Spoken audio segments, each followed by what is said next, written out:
This is Celebrity MasterChef Australia. It's going to be one hell of a competition. 18 celebrities, head-to-head. Athletes. Love to win, don't like to come second. Writers. I'm going to give it a red-hot go, so watch out. Comedians.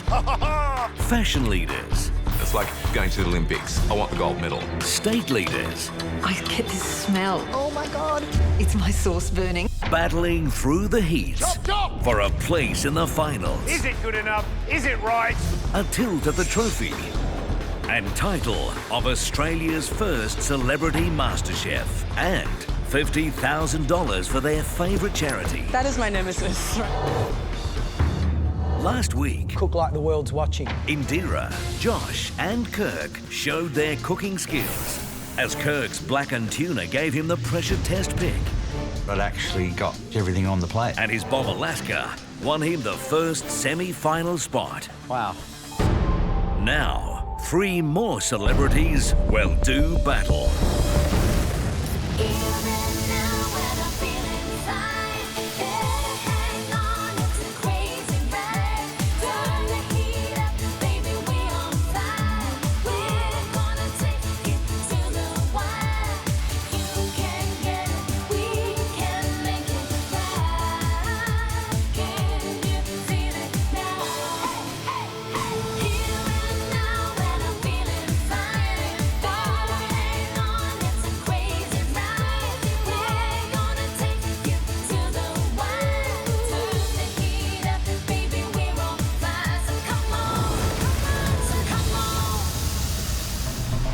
Tonight, Show us what you're made of. high fives Kathleen de Leon Jones, Peter Fitzsimons, and loses Michelle Bridges Give me a push-up any day of the week. in the ultimate pressure test. The most difficult dish ever to be put into this MasterChef kitchen.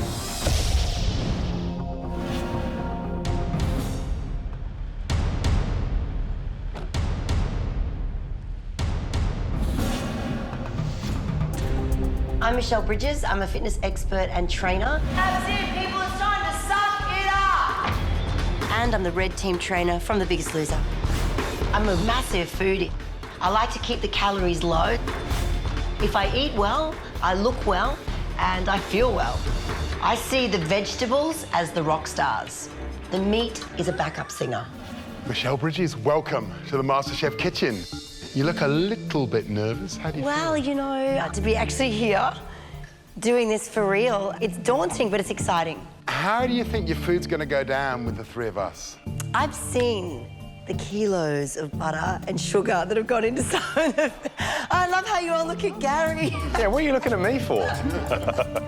And, you know, I'd like to be able to perhaps, you know, show that there is, you know, meals that you can make without that much. And I know that you guys know that as well. Healthy and fresh is certainly the name of my game. I'd like to learn as much as I can while I'm here, enjoy the fact that I am well and truly out of my comfort zone, and I'm going to embrace that. Michelle, we know you are a fierce competitor. And obviously, we have to match you against someone who's equally as ferocious.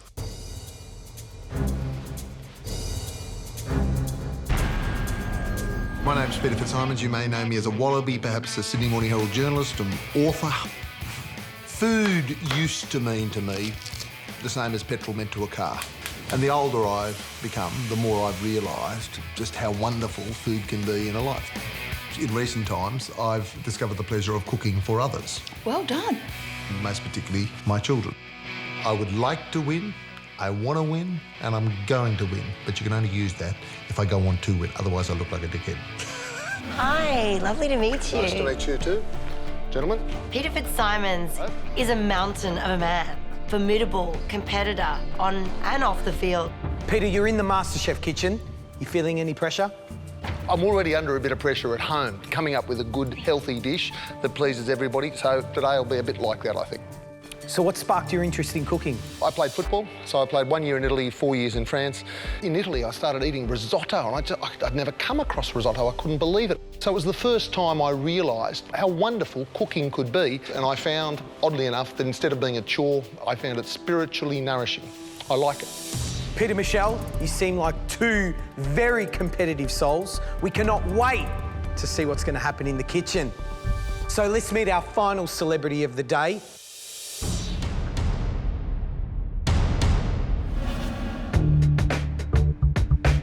I'm Kathleen de Leon Jones and I'm a TV presenter and a performer.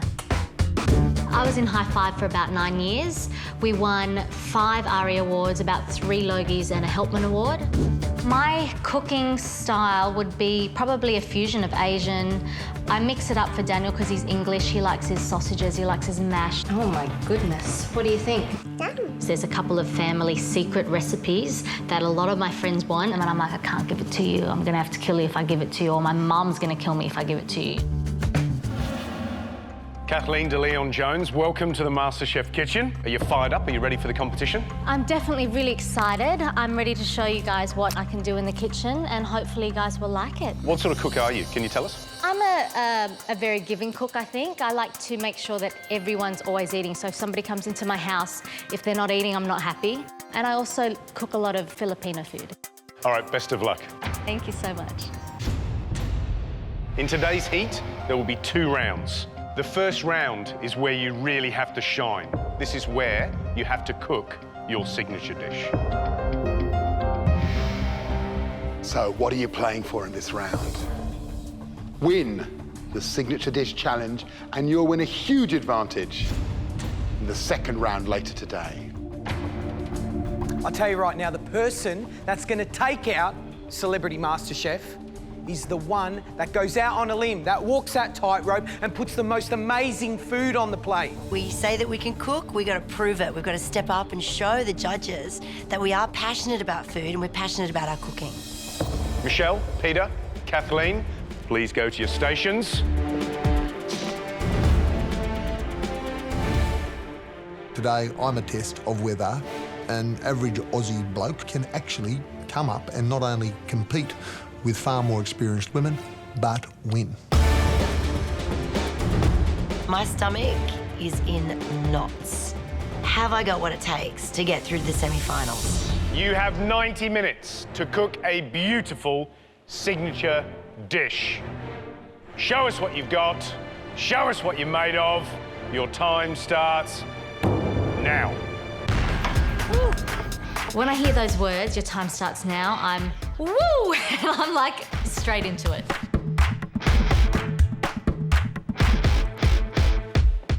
Kathleen, you've got a massive amount of garlic going on there. Tell us what it is, go on. We want to start salivating already. So this is chicken adobo. It has bay leaf, garlic and soy sauce and a bit of vinegar and some peppercorns. Okay, why did you pick this dish? Because it kind of represents the whole of the Filipino culture. This is a very common staple dish. Yeah. I've got another recipe that I'm doing after this. So you're doing 2 dishes? I'm doing 2.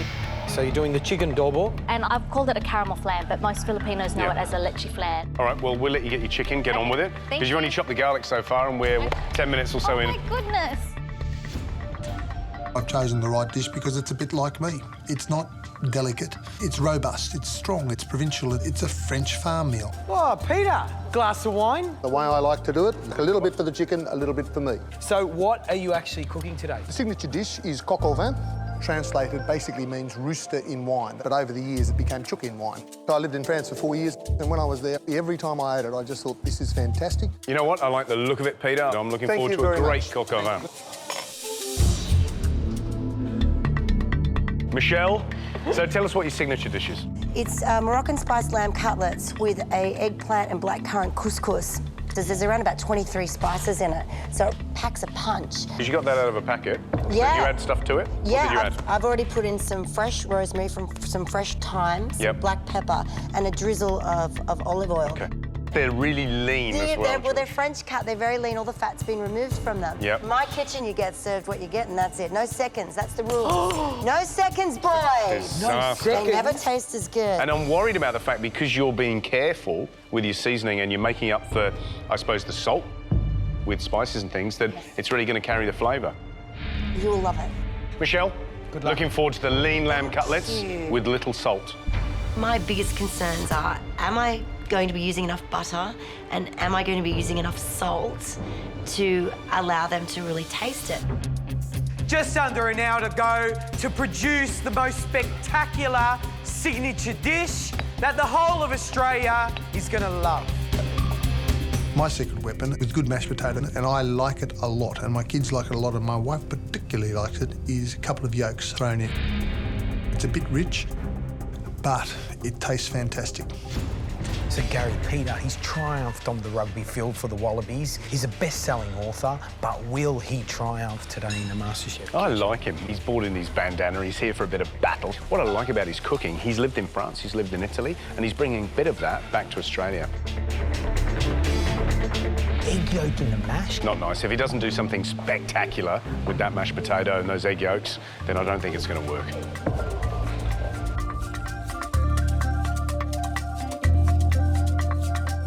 Kathleen, how do you think she's going?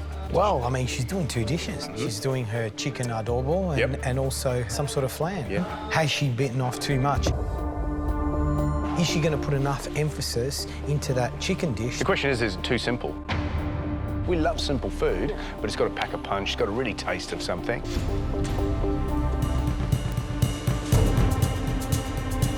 Michelle, she's doing lean. Really lean lamb cutlets. She's doing healthy. She hasn't seasoned with salt at all. It's all about the spices. Lots of different spices in there. Hopefully she's packed it with lots and lots of flavour. So look, I think it might be really quite nice.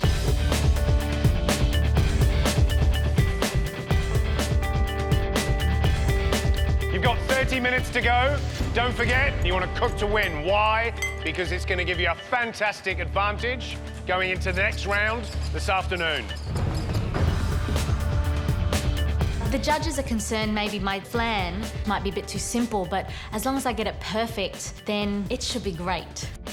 Let's have a look at this flan. See, that looks done to me. And then, oh, no. No, it's not done. Bit wobbly. Oh, my goodness, let's put it back in. Not far off. You've still got 20 minutes to go. What I'm worried about with the flan, there's a procedure where you turn it upside down and you want it to just slip out really easily, and you don't want it to, like, just crumble into a big heap. You want it to be nice and firm and take on a really great shape. When Matt Preston walked up to my bench, I started sweating bullets. This guy knows his stuff, and he wasn't mucking around. Well, what's your spice mix? It's I always get it wrong. Ras el hanout. That's the one. Putting some herbs through your couscous? Yeah, because this is what's going in through it.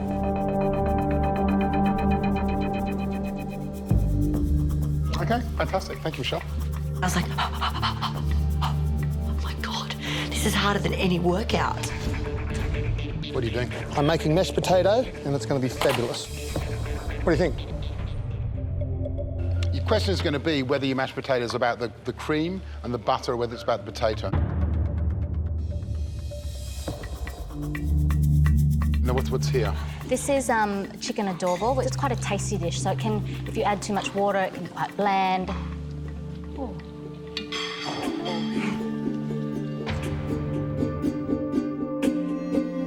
Quite a simple dish. Yes, which is why I thought I should go another one. It's called leche flan, or I've just called it a caramel flan.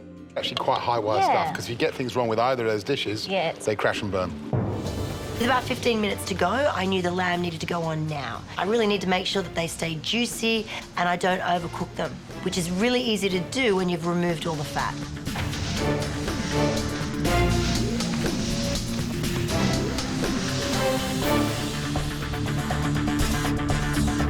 My chief fear at this point is it's going to be dry inside. I haven't got time to check. I'll just have to trust that it's okay. You have 10 minutes to go. Oh, crap. Should be getting close to thinking about plating up. Do not sell yourself short. It can all go wrong at the last minute. When I turn that flan out, it's got to stay in form. I have had an instance where it hasn't worked out. I flipped it over too early. It's worrying because this challenge is important to me. Oh, crap. 1, 2, 3. Oh, sugar. Hear the magic plop sound. Couldn't have asked for a better looking flan. Right, guys, you've got 5 minutes to go. Make sure you plate it up absolutely sexy. I'm trying to plate it sexy. oh my God, I haven't put it on the plate. And now I've got to plate this thing up and now I've got to make it look really appetizing. That looks good, Michelle. I look over my shoulder and I see that Michelle is starting to do something fabulous. It looks like it could have come out of a restaurant. And I shrink a little inside. You have 90 seconds left in this first round. Win it, win it, win it. No, that looks kind of funny. Come on, Michelle. I'm seriously going for it. 5, 4, 3, 2, 1. That's it. Time's up. Step away from your stoves. Well done, guys. Well done. When the final whistle blows, I'm actually feeling reasonably strong because whatever else, it has not been a disaster, which is what I feared. I'm looking at my chicken dish and I should have listened to my instincts and bowled them up and served them exactly how I eat that dish at home. Well, your first MasterChef challenge was to create your signature dish, the dish you show to your friends to impress them and to show you who you really are. Now we need to see if that dish will impress us, if you really have what it takes to become Australia's first celebrity master chef. Michelle, you're the first one up. When I started walking towards the judges with my plate, I thought, oh, what if I haven't cooked enough? Like, oh, just put it down and step away from the dish.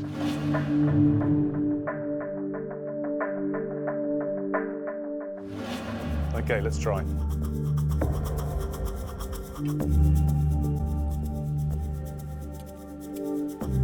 I think your presentation is spot on. It all works in balance. You've got just the right amount of yogurt. You've got 3 beautiful cutlets, beautifully Frenched, but you've cooked the lamb beautifully. It's really pink. And in terms of the couscous, it's nice and separate. It's not gluggy. Yeah. But a good bit of salt in there would just do it wonders. Well, the question is, I mean, can healthy food taste good?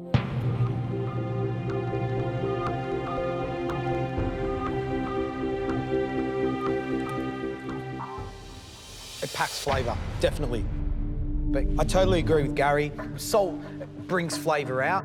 There's other ways you can get salt into food. Things like dehydrated chickpeas, if you pound them up and dust a piece of meat with it or a piece of fish, it actually sort of acts like salt. Okay. As a cook, you've done a really brilliant job, and I would actually sit there and eat all that. Thank you.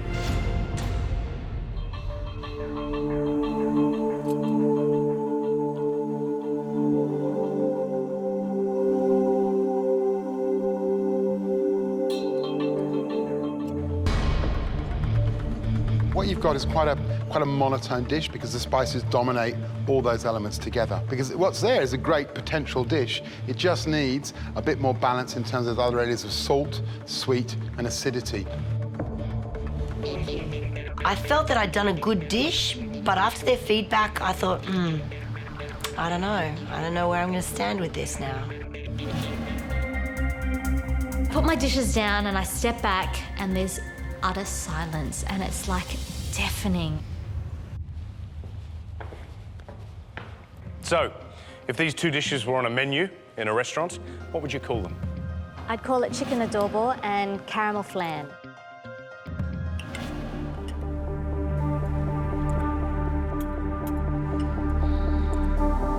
I like the chicken. It's quite a peasant dish. It's a plain dish for me. But I don't know. I think I'd like to see lots of sauce. I think that's how it would all gel together for me.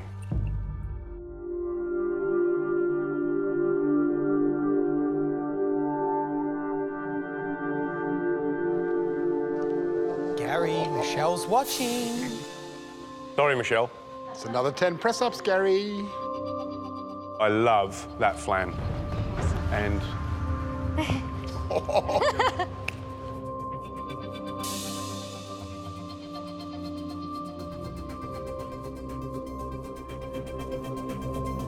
It's absolutely delicious. You get this texture in your mouth of like smooth, and then you get this sugar hit. It's just really delicious. It's tasty. I want the recipe off you, and well done.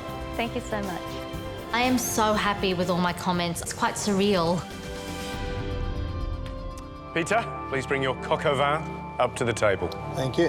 When I got called up, it was a little bit like going to the headmaster's office, but I knew I wasn't in big trouble because I'd actually presented a reasonably good dish. Coq au vin avec potate and carrots and beans. So, Peter, what are you most worried about? I was worried about making sure that it wasn't dry. Let's have a look.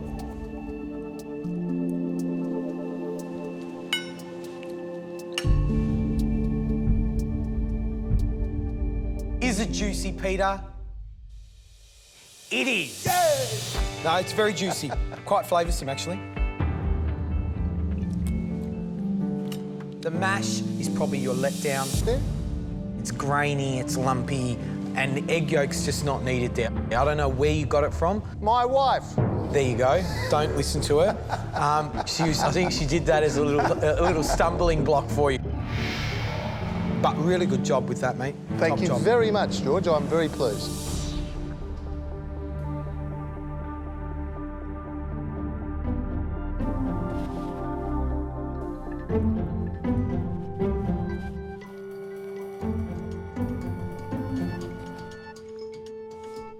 What would your fans and the Wallabies say to you now? You look like an English rugby player. Disgraceful behaviour.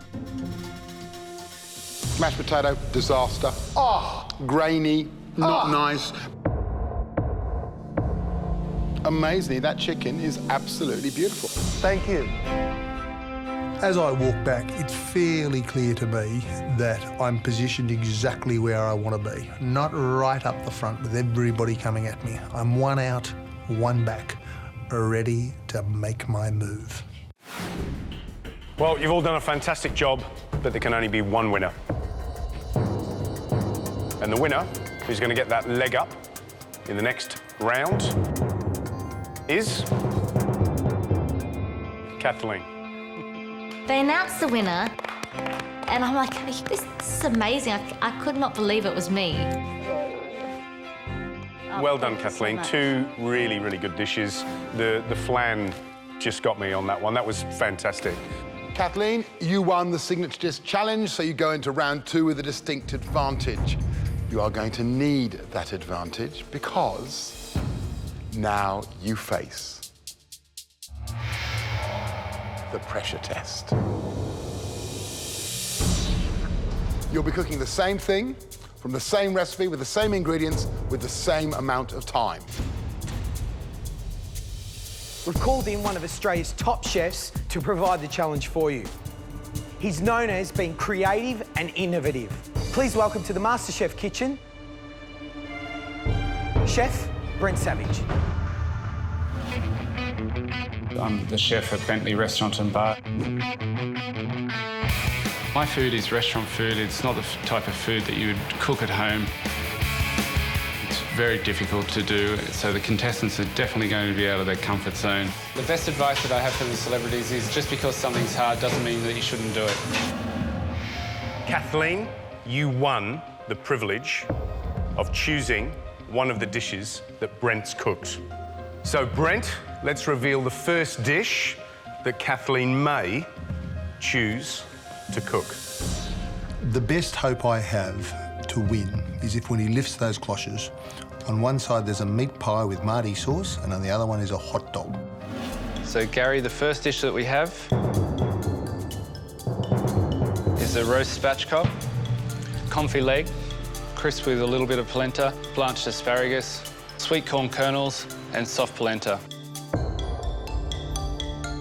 Okay, Gary, the second dish is set yogurt cream, pistachio sponge with mandarin ice cream, mandarin powder, and a little bit of crushed pistachios. Which is the most challenging of those two dishes? I would think the spatchcock. So here's the question, Kathleen. Dessert, very tricky. Spatchcock, probably the trickiest thing we've ever asked anyone to cook in the MasterChef kitchen. But which one will you pick for the three of you to cook today? If she chooses the sponge cake, I'm out of the game. Totally out of the game. I'm like, Kathleen, there's no choice. Take the dessert. Kathleen, I need a decision. Kathleen? Love it. Come on, Kathleen, you've got to jump. Spatchcock. The spatchcock, you're going to go with the most difficult dish ever attempted in this MasterChef kitchen. Fantastic, well done, you're very brave, congratulations. We are going to have a lot of fun. I'm dying to do this challenge. I think we can all do it. Brent, there seems to be some processes in this dish. What could go wrong? There's a fair few things that can go wrong. From the minute that you start deboning the spatchcock, it's vital that you don't tear the skin. When you're boiling the spatchcock, if there's too much air, when you fry it, it will explode. There's going to be tears. They won't be mine. Probably Peter's. Kathleen, Peter, Michelle, come forward and taste. No way. It's very tasty, very moist. I can taste the orange. I can taste the pistachio. Spatchcock is just melt in your mouth. It's very, very impressive. You get a recipe. It's 2 pages. Okay. The recipe is 2 pages long, and it's small writing. We're not totally without feelings here in the MasterChef kitchen. We will give you 1 lifeline to use during this extremely difficult challenge. This will allow you to call over Brent for 90 seconds of advice.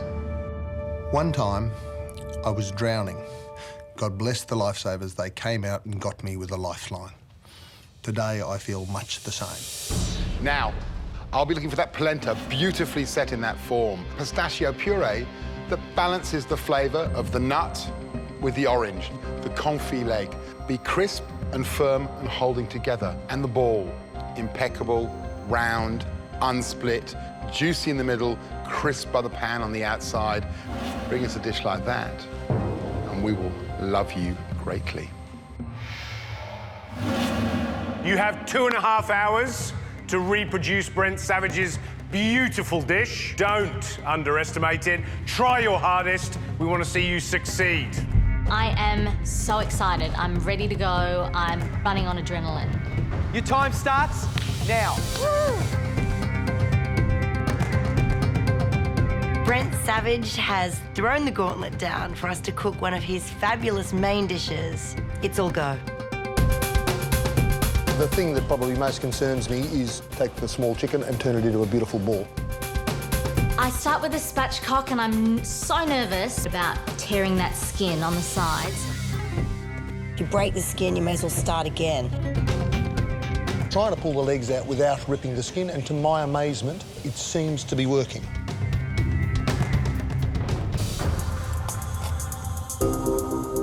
Kathleen, kept the skin intact. It looks like you did a really good job. Yeah. There's a tiny hole. Oh, crapola. There. Once you deep fry it, you plunge it into hot fat, and that hole might just open up, Yep. and then everything pops out. That's the possibility. yeah. So that's why it's safe to do too. Yeah. Probably, yeah. Good idea. Last thing I wanted to do was do this amazing dish, do everything I'm supposed to do, and then when I cook the spatchcock, it explodes. 35 minutes has elapsed, so you've got just under 2 hours now to replicate this beautiful dish. Just about to attempt putting this spatchcock into a ball.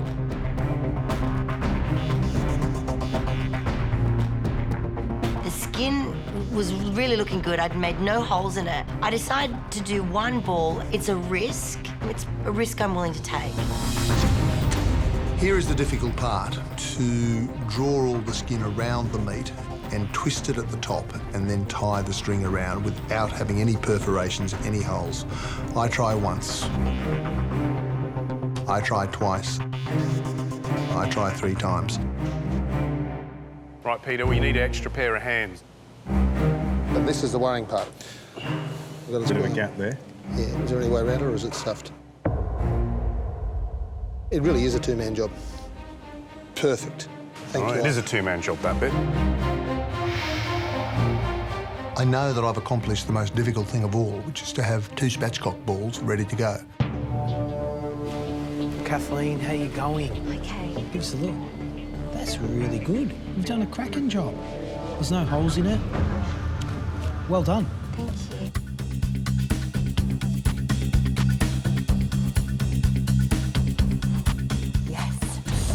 You have less than an hour and a half to go. You still all have your lifelines left. Use them wisely. Once I'd got through my spatchcock, I then switched my attention to the confit. Combine spatchcock legs, garlic, thyme and bay leaf and season with salt. Refrigerate for half an hour. Well, I mean, this is truly living up to be probably the most difficult dish ever to be put into this MasterChef kitchen. But they've been pushing along, but they are behind, George. You know, they've taken a long time to get through that jointing of the chicken, that whole process. I'm getting worried about the time. Are they going to finish? They really need to motor along now. Need to get the skates on and give it the best shot. When you place the spatchcock ball in the water, you need to have exactly the right temperature, otherwise it could explode. Most intimidating, the water has to be at 68 degrees. Note, not 65 degrees, not about 70, 68. It's got to be 68 degrees.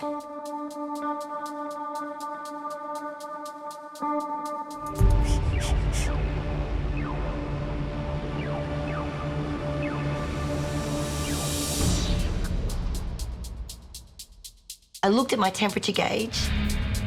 It's 78 degrees. Cold water, cold water, cold water will bring that down. I banged in a heap of cold water and brought that temperature down as quickly as I could.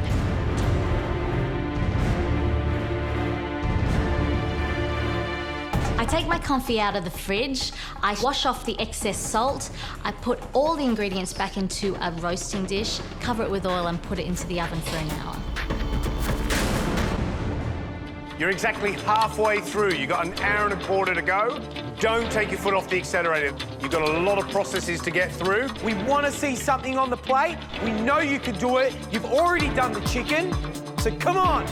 To make the confit jus, I add all the bones and the wings to a pot. I add celery, garlic, carrots, and throw it all into this pot and simmer it for an hour. A little bit panicky because there are like a million things going on and I'm hoping that everything is okay.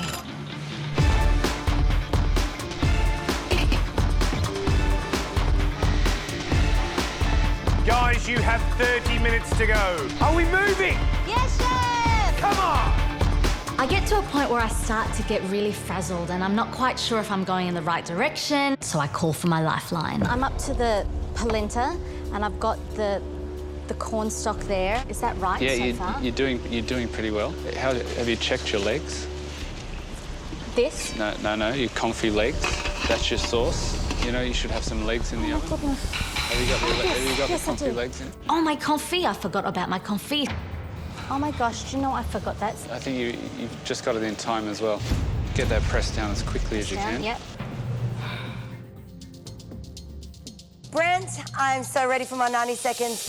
Brent comes straight over and he tells me exactly what I need to do for my confit. Pick that and get it pressed as quickly as you can. So then season it with mustard. Because you've only done one spatchcock, you might only end up with one block. So, okay, so we're gonna make it push it all up to the end. Come on, Michelle. I'm going. I'm doing it.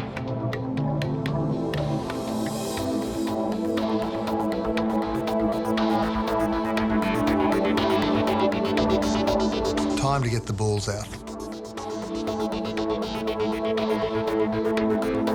Dare I say, they look perfect. Peter, you've got just under 30 minutes to go. I think I'm okay. Tell us where you're at. I'm just about to put that in. So you're just about to put those balls into the fryer. When you pop that in, let's hope and pray that it doesn't explode. Everybody stand back.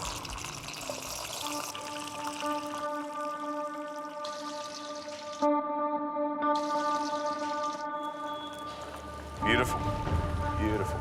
As soon as I put the spatchcock ball into the oil, I knew I was in trouble. It instantly went brown. Thankfully, I was able to pull it out in time. The oil's a bit hot. It seems like a bit too hot. Oh, no. I I've been hoping to hear, "Oh my God, no, my spatchcock is blown to pieces." Sadly, there is no such sound. Right, Peter, your lifeline, your 90 seconds Okay, I need it starts quickly. now, Okay, mate. here's my confit. I've got the mustard. I'm seasoning it. Is that the way it should look? Yeah, just make sure it's nice and Okay. get the edges down. And the other thing is, you need to sort your sauce out. My sauce, which one's my sauce? Yeah, the jus. I've done that. I've added lemon juice, so that's just about ready. You use the oil instead of using the stock. If I hadn't called for the lifeline and he had noticed, at the end of the day, I would have been without juice. Well, what would you do if you were me right now? I would try and put a little bit of sauce on it with using whatever scraps you've got from.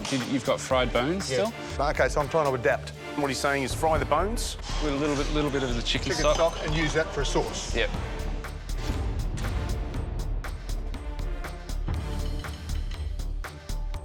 You got 15 minutes to go. I'm hoping it's coming together. Bit concerned that Kathleen has left these little balls in there for a long time now. They're sort of simmering away. They're getting a bit crispy now. There's a good chance they could be drying out. When it comes to making the puree, I don't really have the first clue. Never mind, looks okay to me. I take my confit out of the fridge. Oh, bugger me. It looks kind of not as formed as I want it to be. It just can't hold up by itself. So I squash them into little balls and start to form them out as best as I can to make little rectangle shapes. And I put it in the polenta to coat. I take my moulded confit to the oil to deep fry it. Except my oil isn't hot enough, so I have to wait. This is when I start to get stressed. This is the final 5 minutes that really count. Put the food on the plate, make sure it looks beautiful, and bring it home. I'm recalling all these images and I see the green pistachio stripe down the middle.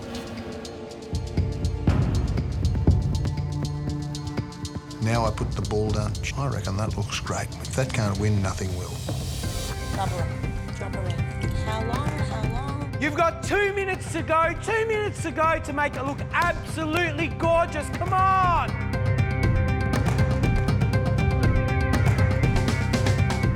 Seconds to go. Make sure your plate is absolutely shining. Come on, guys. I don't remember how he plated it up. I don't remember what it looked like. You have 10 seconds to go. Last little flurry. I'm a little concerned about my spatchcock ball. I don't think it's cooked enough. 5, 4, 3, 2, 1. That's it, guys. Well done, guys. Step away from your benches. I feel that there's nothing else to be done. The judges are going to taste these dishes and it's going to be in their hands. I'm the first to take my dishes to the judges. I am, frankly, amazed at my finished dish. I didn't think that I had a dish like that in me. Peter, did you enjoy that? I'm pretty pleased with the way it turned out. That's good. George, let's do that. Looking good.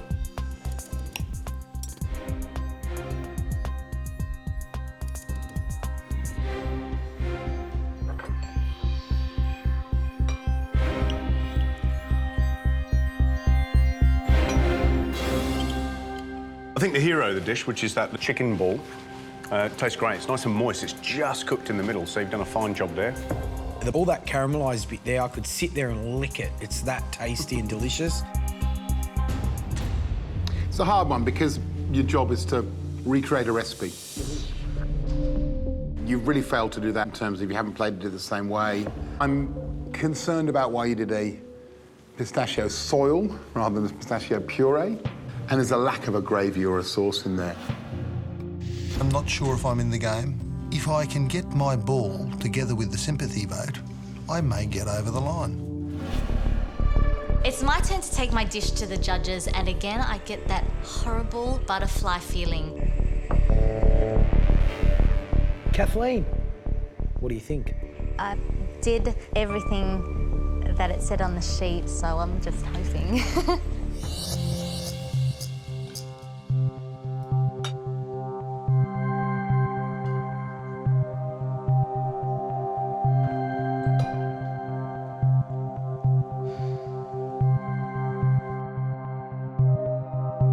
Wow, that sauce. The flavour is sweet. It's needed on that dish because you've got this ball of meat.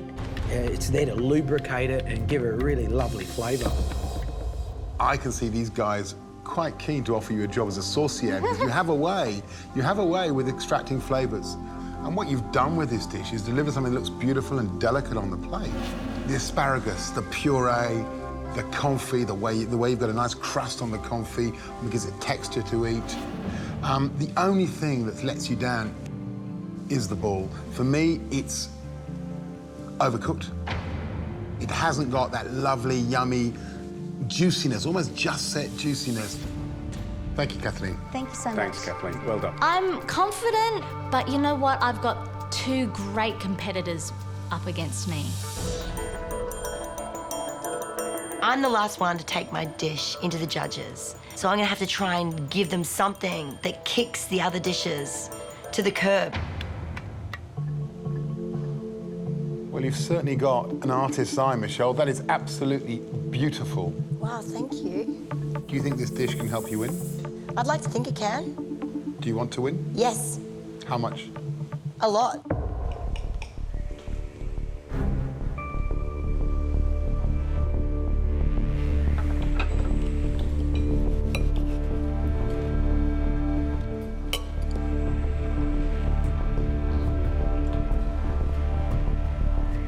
The jus, magnificent. Out of everybody, what you did is you cut everything up really small. You did a brilliant job. Very chefy indeed. Thank you. That chicken's borderline, just cooked right on the edge. I feel a little like a dyslexic Goldilocks. I've been presented with 3 spatchcock balls. The last one I've tried is a little bit under, the one before, a little bit over, and the first one was just right. Having said that, this is by far the best looking dish we've seen. I really like the extra addition of the pistachios, adds another texture. That little block, polenta crusted leg spatchcock is absolutely delicious. The question for me is where does that chicken leave you? And how does your dish compare to the other dish that was almost as good? I know that my chicken is borderline, but I know also that some of the elements on my plate were good. I'm thinking maybe that's going to get me through.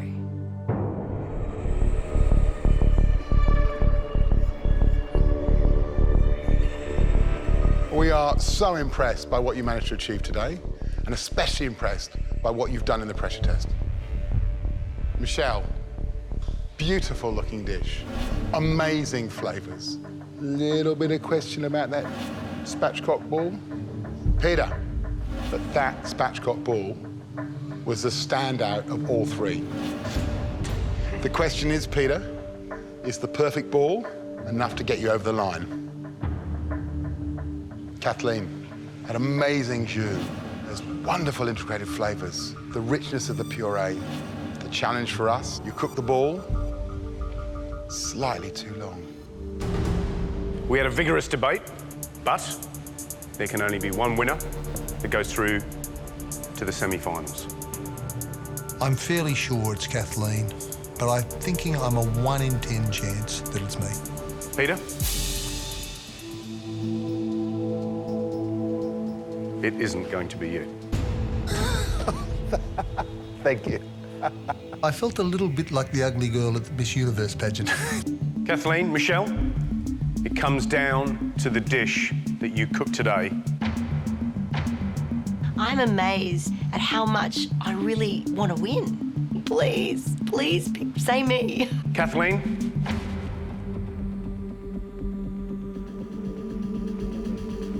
You're not going through to the semis. So, Michelle, you're through to the semi-finals. Congratulations. Oh my God. I couldn't believe it. I can't believe it. I'm so excited.